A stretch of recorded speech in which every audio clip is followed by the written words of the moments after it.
Good afternoon, everybody. Just want to talk to you real quick.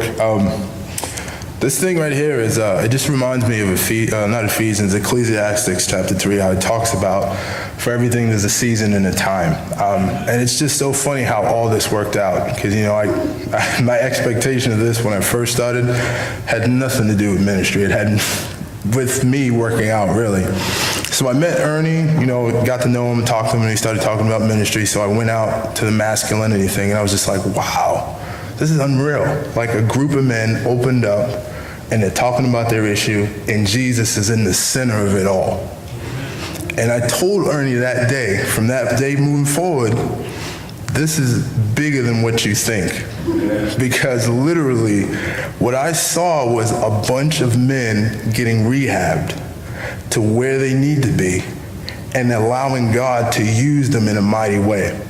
And since then, Ernie's told me stories of families getting put back together, guys getting restored, walking away from alcohol, all kind of things, and getting delivered from stuff. And all I could think was, man, this is a really, really good ministry. It's authentic.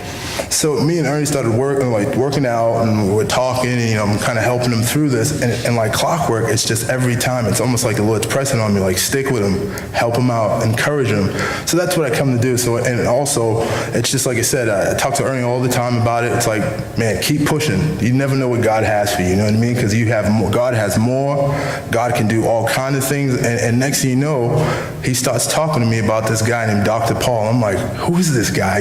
Every time I see Ernie, he's like, man, I'm telling you, Dr. Paul's awesome. I was like, man, I got to meet this guy. So I met him, and it's just unreal. It just shows you how God works in his timing, because literally, I'm sitting there watching everything, and the level of hospitality and the grace that him and his wife carry with it, it's just unreal. It's just, the fact of the matter is, he's willing to open up his door and pour into Ernie and make this thing work. That's true discipleship. That's what it's all about, to pass that mantle down to the next generation. And I tell Ernie, not everybody's going to do that. And the thing that's crazy about it is, it's happening for him, and I'm excited. I'm excited for what God's going to do. I'm excited for the leadership Dr. Paul has provided for Ernie, so I do want to celebrate him. So if you guys want to clap in the room, let's celebrate Dr. Paul and all that. And sir, we thank you. We really do appreciate it. And again, the prayer is that we push this thing, and I seriously believe that if all the cards are played right and we follow God and keep Jesus at the center of this thing, it's going to be huge, and it's going to be very impactful. So please pray for masculinity, and we'll continue to try to do God's will.